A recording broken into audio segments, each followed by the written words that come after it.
Zoti Cefalia.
Fillojmë mbledhjen e Komisionit Ligjeve për ditën e sotme.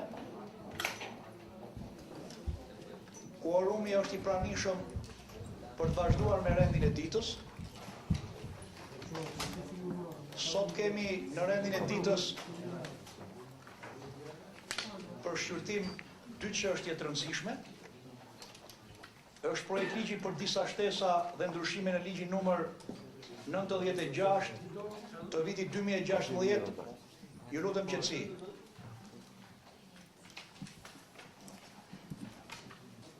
Për statusin e gjyqtarëve dhe të prokurorëve në Republikën e Shqipërisë ndryshuar, dhe projekt ligjin për disa shtesa dhe ndryshime në ligjin numër 85/77, datë 10/2/2000, për organizimin dhe funksionimin e gjykatës kushtetuese të ndryshuar. Në të dy këto projekt ligje, komisioni ynë është komision përgjegjës. Relatore do t'jetë kolegja Klotilda Bushka, ndërsa dy projekt ligjet janë nismë të deputetëve Alket Hyseni, Adnor Shameti dhe Edmond Leka. Kemi prezent sot në këtë mbledhje të komisionit nga Ministria e Drejtësisë, Ministrin e Drejtësisë zonjën Etilda Gjonaj dhe stafin e Ministrisë që e shoqëron. Kemi nga Këshilli I Lartë Gjyqësor nënkryetarin e këtij këshilli zotin Maksim Qoku dhe antarin zotin Ilir Toska. Kemi nga Këshilli I Lartë I Prokurorisë, përfaqësues nuk e di kanë ardhur nga Këshilli I Lartë I Prokurorisë zonja Danja Hobdari, nga Prokuroria e Përgjithshme zotin Kujtim Luli. Kemi nga misioni Euralus zotin Borkovski, ekspert ndërkombëtar dhe dy ekspert vendas. Për të bërë një prezantim të kësaj nisme, fillimisht do t'ja kaloj fjalën nismëtarëve të këtyre dy projekt ligjeve, pastaj relatorës dhe ministres drejtësisë dhe përfaqësuesve të institucioneve tjera, nëse dëshirojnë të shprehen për projekt ligjin në parim. Por si fillim dua të uroj mirëseardhjen gjithë ftuarve, ministres drejtësisë zonjës Gjonaj, por dhe përfaqësuesve të Këshillit Lartë Gjyqësor, Këshillit Lartë Prokurorisë Përgjithshme, të misionit e Uralus për sot në komisionin e ligjeve. Janë dy projekt ligje shumë të rëndësishme, synojnë të mbushin një boshllok në këto dy ligje të reformës drejtësi. Dhe pa humbur kohë dua t'ju kaloj fjalën nismëtarëve, kush nga kolegët do të bëjë prezantimin e nismës, po zoti Hyseni për projekt ligjin për disa shtesa dhe ndryshime në ligjin numër 96 vitit 2016 për status gjyqtarëve dhe prokurorëve në Republikën e Shqipërisë. Fjala është për ju. Faleminderit, nderuar kryetar. Nderuar antar të komisionit, nderuar ftuar. Në fakt të dy nismat janë të bashkëlidhura me njëra tjetrën. Kanë të njëjtin qëllim dhe të njëjtin synim. Kanë atë qëllim dhe synim që ne, bazuar në një votë masive të elektoratit shqiptar, ju bëm një premtim shqiptarëve, duke u premtuar atyre një reformë të madhe në drejtësi, reformë e cila në fundit nuk do bënte ndonjë gjë të madhe përveç asaj që shumë shtete demokratike e kanë bërë prej 10 e më shumë vitesh, pikërisht dhënien e drejtësisë.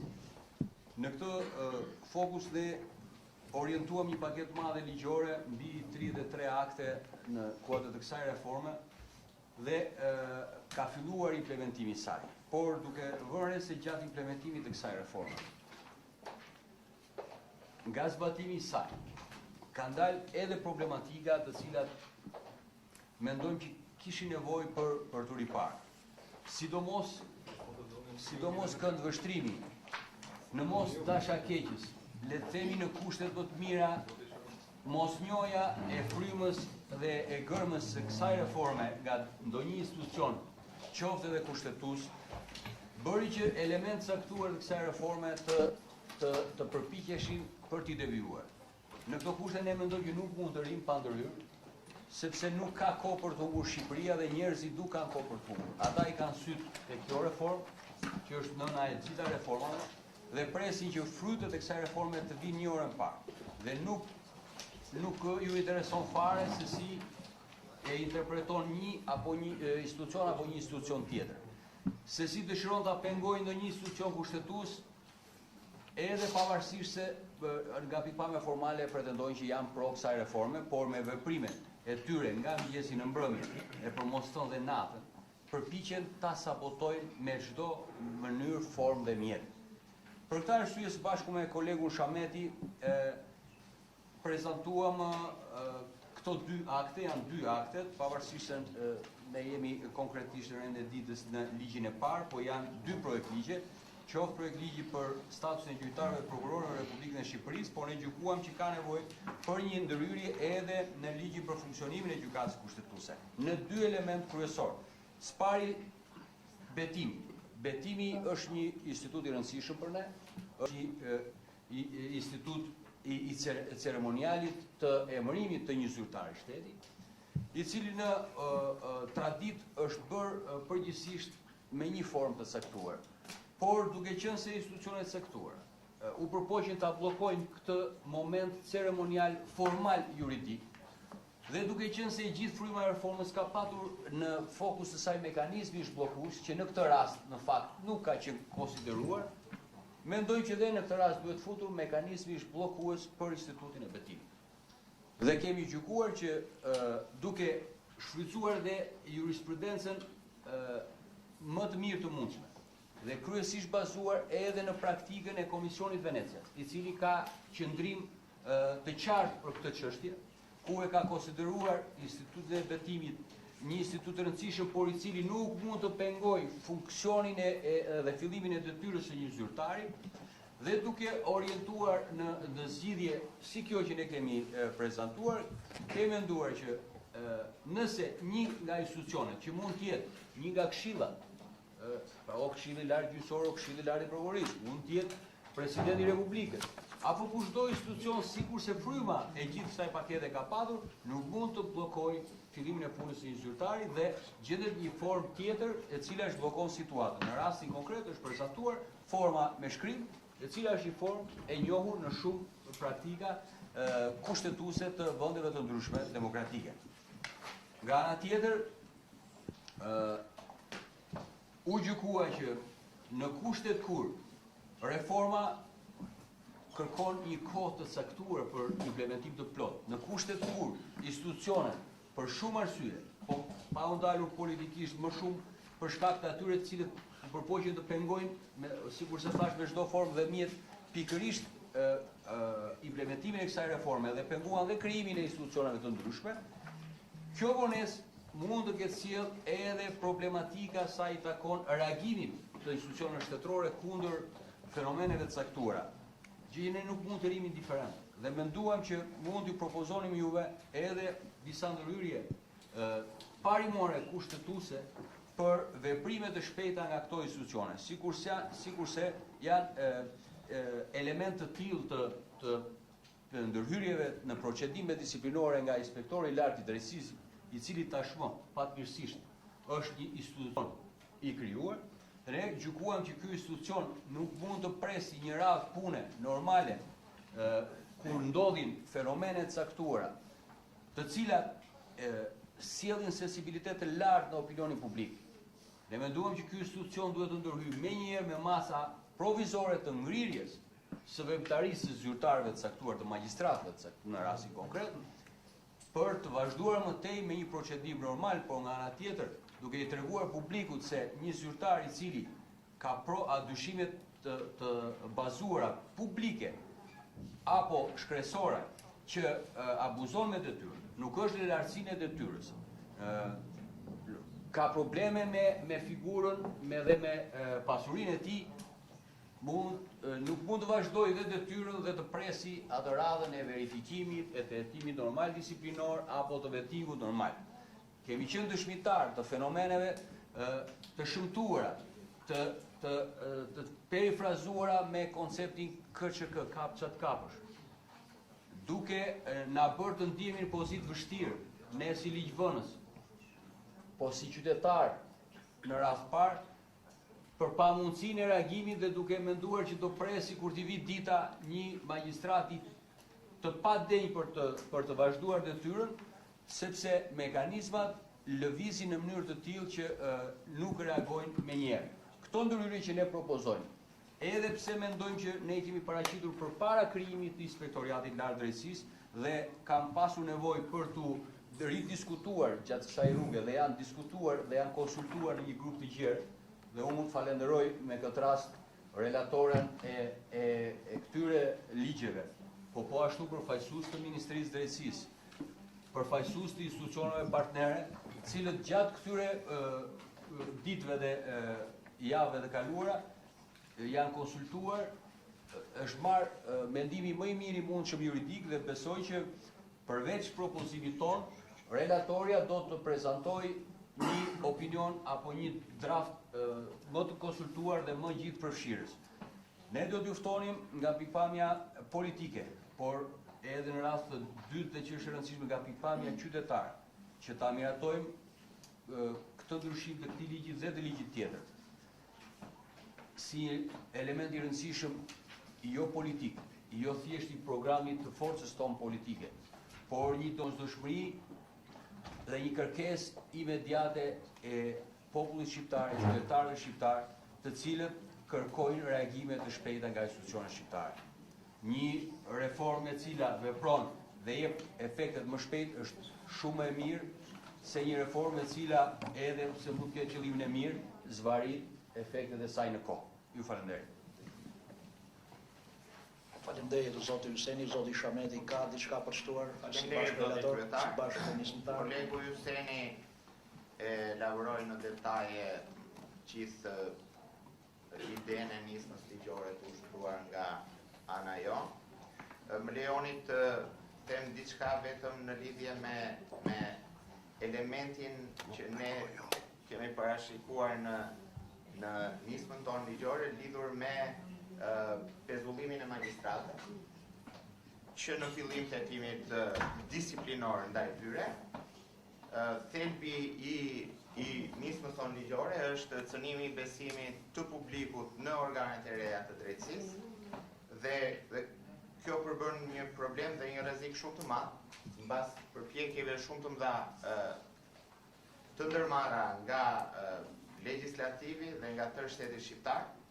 kështu që e gjejmë vend të sjell para komisionit dhe para opinionit publik domosdoshmërinë e miratimit të kësaj nisme. Është për të vlerësuar fakti që sot është efektiv dhe operativ figura e inspektorit të lartë të drejtësisë, e cila më në fund kompleton të strukturën e organeve të reja të drejtësisë. Sikur se dhe kolegu Hyseni e parashtroi, ne në nismën origjinale kemi parashikuar dhe një periudhë transitore 6 mujore, nga e cila përfundimisht ne sot heqim dorë dhe nuk të më e nevojshme për ta kërkuar një gjë të tillë, pasi inspektori institucioni i inspektorit lartë të drejtësisë sot është efektiv dhe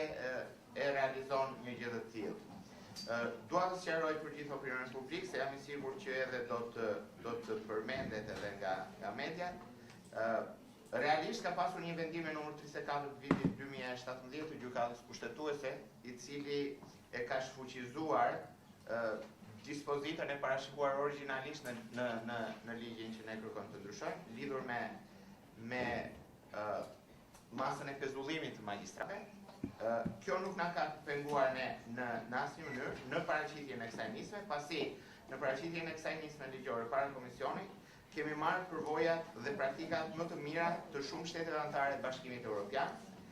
në të cilat është nevojshme që të fillohet një hetim disiplinor i cili maksimalisht mund të zgjasë deri në një vit.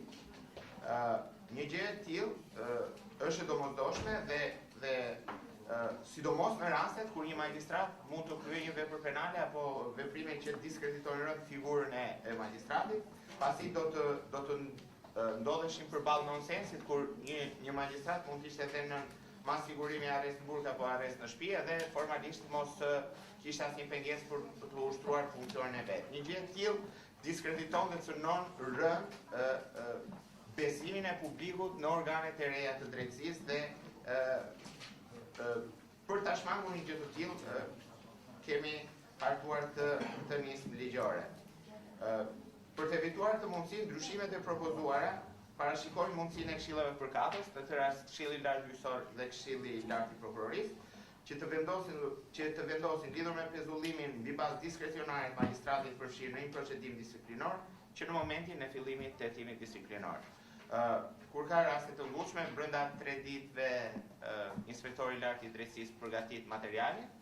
dhe ja çon atë Këshillit përkatës, në të rast të tjetë Këshilli i Lartë Gjyqësor apo ai i Lartë i Prokurorisë, sipas rastit. Dhe Këshilli përkatës brenda 3 ditëve është i detyruar që të vendosë pezullimin e magjistratit mbi bazën e atij materiali. Në përfundim pastaj zgjidhja e themelit të procedimit disiplinor sjell edhe zgjidhjen e rënien apo lënien fuqi të masës pezullimit nga ana e kolegjit përkatës. Duke mos dashur t'ju marr më tepër kohë, kjo është ideja edhe fryma e nismës tonë ligjore. Duke u falënderuar për vëmendjen, do të kërkoja, duke qenë që është një ligj i cilësuar, do të kërkoja mbështetjen e gjithë kolegëve si në Komisionin e Ligjeve, ashtu edhe për miratimin në seancën plenare. Faleminderit. Po faleminderit zoti Shameti, zonja Bushka si relatore, më pas Ministrisë Drejtësisë. Faleminderit zoti kryetar. Në fakt të dy nismëtarët e këtij projektligji së bashku dhe me zotin Leka në fakt kanë shumë të qartë qëllimin dhe e prezantuan tashmë se përse lindi i nevojshëm marrja e këtyre ndryshimeve ligjore. Janë në frym të rritjes së besimit të publikut tek drejtësia e re dhe kanë lindur nga nevoja e ngërçeve të krijuara qoftë në rastet e betimit të anëtarëve të organeve të kushtetuese, qoftë në rastin e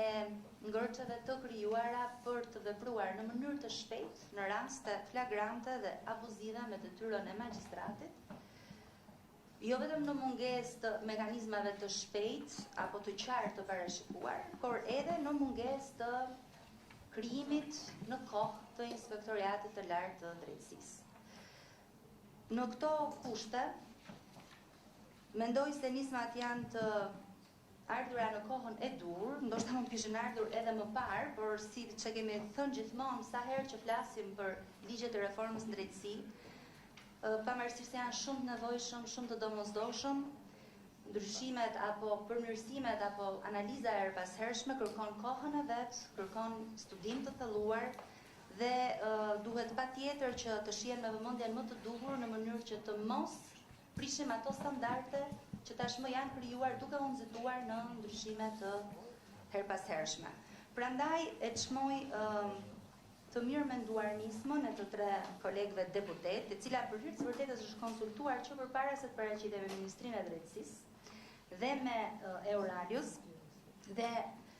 duke pasur parasysh që më tej mbas paraqitjes së kësaj nisme situata ndryshoi sepse fatmirësisht u krijua Inspektorati i Lartë i Drejtësisë, që krijoi tashmë kushtet për të nisur procedurat e hetimit dhe të procedimit disiplinor ndaj magjistratëve që pretendohet se mund të kenë kryer shkelje, dhe prandaj duhej parë nisma në këtë frym. Nga ana tjetër, po në saj të ligjeve të reformës drejtësisë dhe konkretisht ligjit për organet e qeverisë së sistemit të drejtësisë, kuvendi sa herë që merr në konsiderat nisma për ndryshime ligjore, është detyruar të konsultohet me organet e reja të drejtësisë për çfarë do lloj nisme, si dhe për çfarë do lloj sugjerimi që mund të paraqitet. Dhe për këtë arsye, menjëherë mbasi është paraqitur nisma nga kolegët deputet, mbasi është saktuar dhe relator, së bashku me nismëtarët është ngritur në mënyrë të koordinuar në komision edhe një grup pune me përfaqësues nga gjitha institucionet e drejtësisë, KLG, KLP, Këshilli i Emërimeve në Drejtësi, Shkolla e Magjistraturës. Në fakt, në këtë mbledhje ka marrë pjesë disa herë dhe kreu i SPAK për nevoja të institucionit dhe përfaqësues të Euraliusit. Sigurisht është e drejta e institucioneve të kërkojnë të adresohen në ligj edhe përmirësime apo të kapërcehen situata të cilat nga praktika kanë rezultuar që kanë krijuar ngërçe, dhe kryesisht flitet për ato raste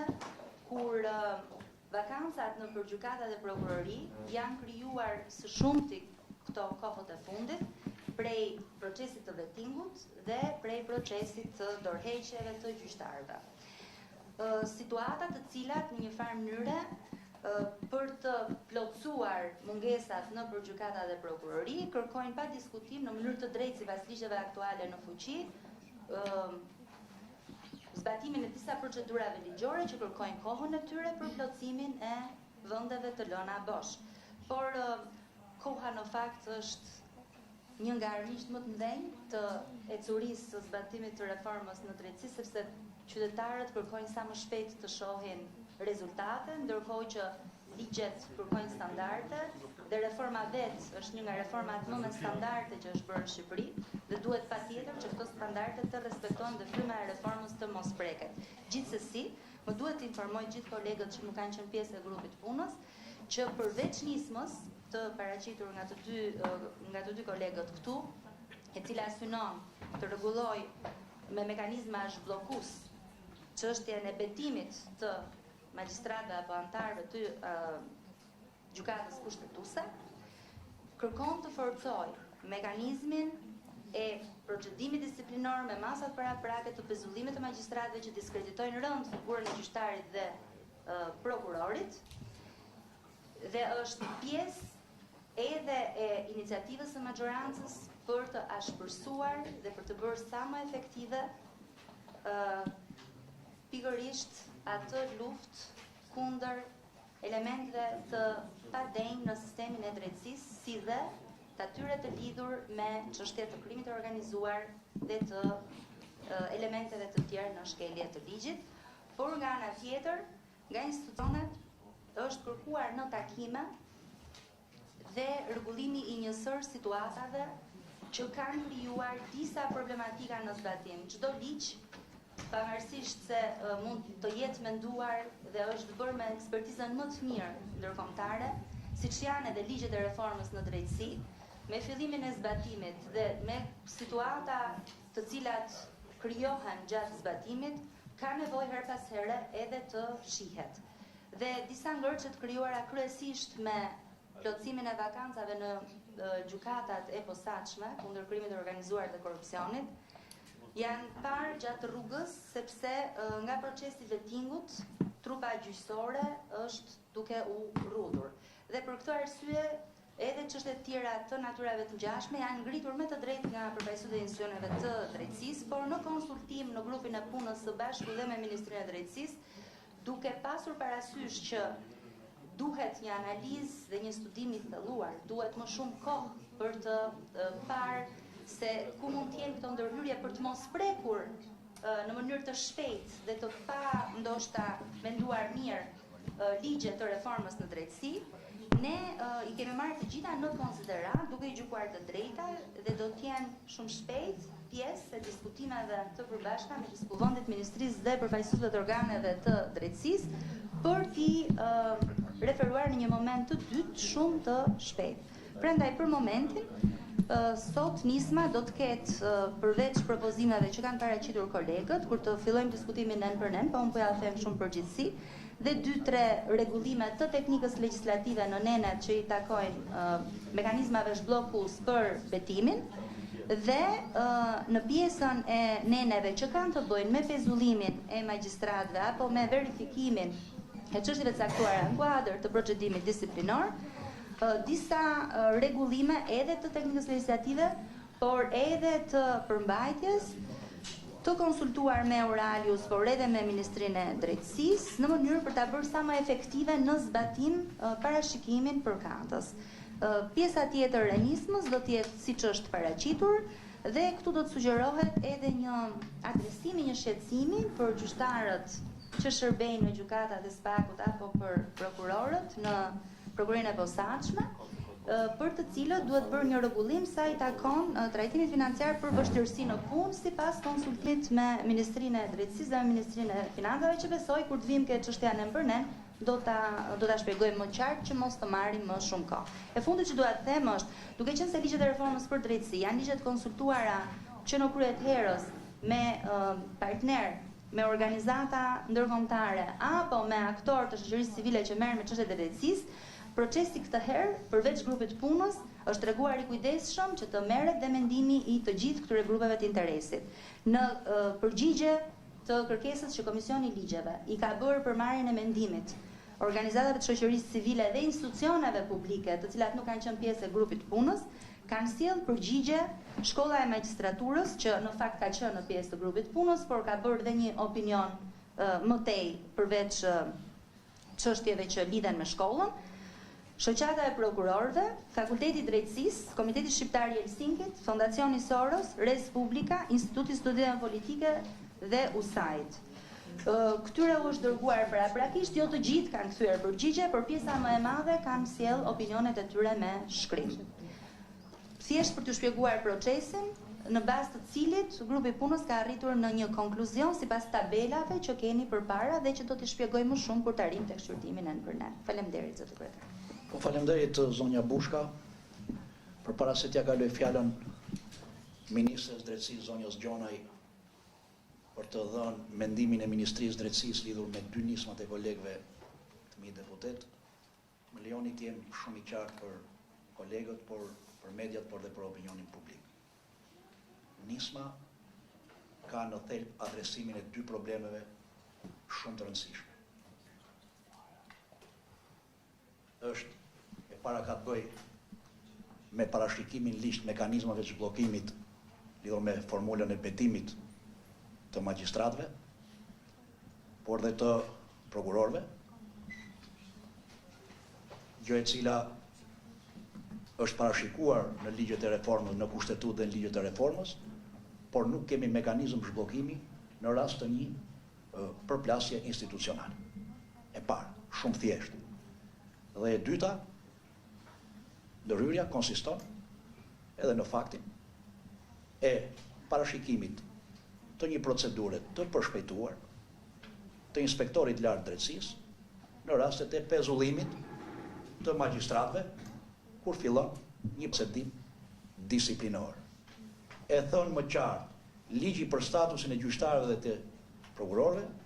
ka parashikuar një procedurë standarde lidhur me hetimin dhe procedimin disiplinor të magjistratëve. Rastet janë parashikuar në ligj,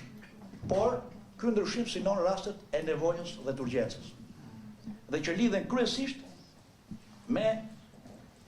sjelljen e caktuar të magjistratëve që diskreditojnë rënd figurën dhe pozitën e magjistratit. Shumë thjesht, këto do të bëjmë sot në ligjet që kolegët kanë propozuar për ndryshime. Pastaj, e gjithë problematika e dal nga zbatimi në praktik i ligjeve bazike të reformës nuk janë objekt i këtij diskutimi sot Komisionin e Ligjeve, sepse 5 vjet, si vit kemi edhe 5 vjetorin e zbatimit të reformës drejtësi, 5 vjet nga zbatimi i reformës drejtësi, sigurisht që në ligjet bazike të reformës kërkohet kohë, kërkohet studim për të adresuar ato problematika që i ka diktuar zbatimi praktik i ligjeve. Dhe sigurisht grupi i punës është i ngritur, por dua të bëj të qartë për opinionin publik se çdo prekje e ligjeve të reformës, tani e mbrapa do të bëhet e diktuar nga nevoja e organeve të reja të drejtësisë dhe në konsultim të ngushtë me partnerët tanë ndërkombëtar, me ata që e nisëm reformën drejtësi dhe me ata do ta përfundojmë zbatimin e plot të reformës drejtësi. Kështu që zonja ministre, fjala është për ju për të bërë një prezantim, për të dhënë mendimin e Ministrisë Drejtësisë në lidhje me këto dy nisma të kolegëve të mi deputet. Fjala është për ju. Faleminderit zoti kryetar, të nderuar antar të Komisionit Ligjeve, unë nuk do zgjatem shumë pasi absolutisht edhe nismëtarët, edhe relatorja bën një shpjegim dhe një përmbledhje të argumentuar edhe të qëllimeve të nismës, por nga ana tjetër edhe për faktin e procesit të konsultimit me cilën ne kemi qenë në mënyrë të vazhdueshme pjesë, duke mbajtur dhe duke patur mundësinë që këto ndryshime që po vinë sot për ligjin për statusin e gjyqtarëve dhe prokurorëve, si dhe ligjin për gjykatën kushtëse, të jenë të fokusuara vetëm në 2 aspekte. E para njerë për ato çfarë ne kemi dhe deklaruar publikisht në rastet dhe problematikat evidentuara të përmendura nga kolegët e këtij komisioni, lidhur me vendimarrje të ndryshme apo veprime të gjyqtarëve dhe prokurorëve. Ky prezantim i këtij mekanizmi të ri që i vjen në ndihmë inspektorit lartë drejtësisë, i ngritur rishtas, do të jetë pikërisht një përgjigje jo vetëm të këtyre problematikave të deri tanishme, por nga ana tjetër edhe për të patur një mjet efektiv me qëllim që të garantohet një proces i rregullt dhe ligjor dhe vendimarrje e drejtë për qytetarët. Dhe unë besoj se qartësimi i veprimeve dhe i masës që propozon inspektori i lartë drejtësisë, po ashtu dhe vendimarrjes nga të 2 këshillat, garantojnë jo vetëm rikthimin e besimit të qytetarëve të organet drejtësisë, por njëkohësisht garantojnë dhe pavarësinë e sistemit të drejtësisë. Pasi do të jetë pikërisht inspektori i cili në rast se do të fillojë hetimin disiplinor për një magjistrat, do të jetë ai që do të vlerësojë nëse veprimet, vendimet e kryera nga gjyqtari dhe prokurori diskretojnë figurën e gjyqtarit dhe prokurorit apo kompromentojnë qëndrimin e tij në detyrë derisa të merret një vendim përfundimtar lidhur me masën disiplinore ndaj këtij magjistrati. Dhe padyshim është inspektori i lartë i drejtësisë ai që propozon, por në fundit, ashtu siç edhe kushtetuta edhe ligji parashikon, do të jetë vendimarrje e të 2 këshillave dhe për këtë masë të përkohshme, e cila padyshim është parashikuar me qëllim që të parandaloj më tej shkelje nga këto subjekte të cilat evidentohen nga inspektori i lartë i drejtësisë. Unë do doja të thosha që absolutisht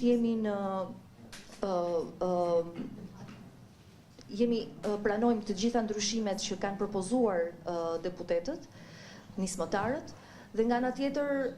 është verifikuar dhe vlerësuar nga ana jon edhe për sa i përket parashikimit kushtetues që lidhet me pezullimin dhe është në përputhje dhe është një qartësim i nenit 140 paragrafi 3 gërma C i kushtetutës për sa i përket rasteve të pezullimit që do të ndërmerren me vendim nga të 2 këshillat. Për sa i përket elementit të dytë që ka lidhje me mekanizmin zhbllokues për formulën e betimit, duhet ta kemi të qartë që përtej problematikave të rezultuara deri tani, lidhur me procedurën apo aktin solem të betimit, duhet të qartësojmë që betimi është një aspekt formal dhe është një e drejtë e kandidatit, antarit, deputetit, çdo lloj subjekti që ka të drejtë apo ka marrë një mandat dhe duhet të kryej betimin. Gjithashtu duhet ta kemi të qartë që institucioni i cili është parashikuar në kushtetut apo në ligj lidhur me përgatitjen e kësaj ceremonie, para të cilit bëhet formula e betimit, nuk e ka një të drejtë, e ka një detyrim. Por duke parë që ka pasur problematika, sidomos në prezantimin e mekanizmave zhbllokues për herë të parë në paketën e reformës në drejtësi, është menduar dhe besoj që është vlerësuar mjaft mirë dhe nga nismëtarët parashikimi i një mekanizmi zhbllokues në formulën e betimit, i cili në mënyrë absolute nuk bie në kundërshtim me nenin 129 të kushtetutës, për sa i përket antarëve të gjykatës kushtetuese, por gjithashtu dhe parashikimet ligjore për antarët e tjerë gjykatës lartë apo subjekte të tjera të parashikuara në këto ndryshime. Po të mbajmë në konsiderat edhe rekomandimet e Komisionit Venecias që ka dhënë edhe për Ukrainën në opinionin e saj të vitit 2006, është pikërisht Komisioni i Venecias i cili parashikon edhe një formë ndryshe për sa i përket aktit të betimit, duke propozuar mekanizme zhbllokues të aktit të betimit nëpërmjet formës së shkruar. Dhe sot, me propozimin e dy nismëtarëve, është bërë mundur pikërisht parashikimi i një formule të re lidhur apo procedure të re, nëse institucioni i cili ka detyrimin që të përgatisë dhe të bëhet betimi, mundet të parashikohet edhe në formën e shkruar nëse ky institucion nuk e realizon procesin e betimit, formulën e betimit deri në një afat të përcaktuar në parashikimet ligjore. Ne jemi dakord me propozimet e nismëtarëve, padyshim edhe me relatoren kemi qenë në diskutim dhe në grupin e punës, dhe doja të jepja edhe një sqarim në shtesë të asaj çfarë relatoria prezantoi. Padyshim mund të ketë problematika të ndryshme që dalin nga zbatimi i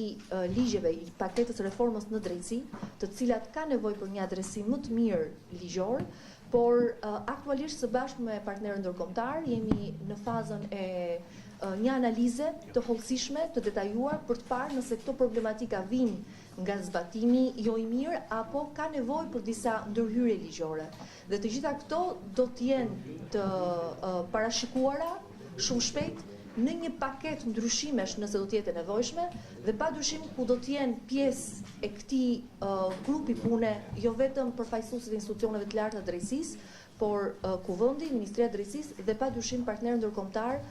pa të cilët në çdo rast nuk kemi bërë asnjë ndërhyrje në paketën e reformës në drejtësi pa e konsultuar me ta. Dhe kjo është shumë e rëndësishme dhe është e rëndësishme për të parashikuar në një paket të konsoliduar, pasi nuk duhet të humbim frymën dhe sensin që ka pasur kjo reformë në momentin që është hartuar dhe miratuar. Faleminderit. Po, faleminderit zonja ministre. Ka pyetje nga kolegët? Po, zoti Përmeti ka pyetje. Po, zoti Gjafa për procedurë. Ja, dete, si përgjigje burë. Ato kanë qenë nëse ka diçka për shkruar, jo vetëm të shkruarit, pra